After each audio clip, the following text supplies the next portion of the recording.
av 3 platser i Sverige där man skjuter nationella hyllningssaluter.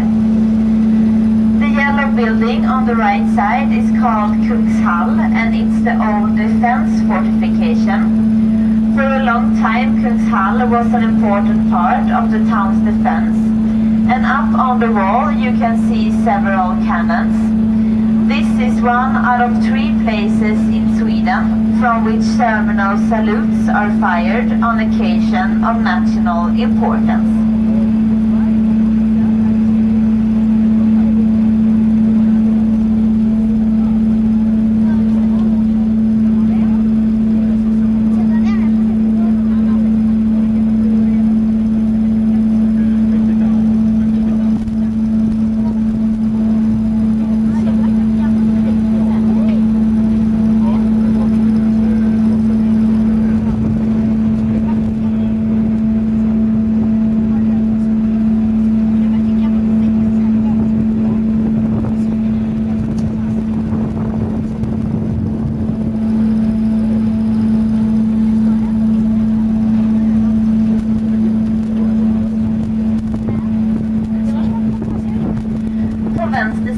Så kan man se en liten rund ö.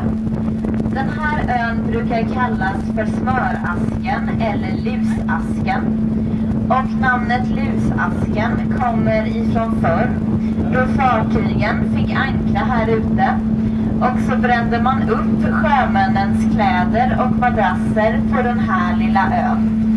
Detta gjorde man för att förhindra att ohyra skulle ta sig in till Karlskrona, eftersom det var just med ohyra och framförallt löss som pesten spreds.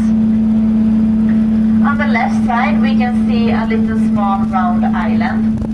This island is called the Butterbox or the Lice Box, and the name Lice Box comes from the time when the ship had to anchor out here, and then they burned the sailors' clothes and mattresses on this little island.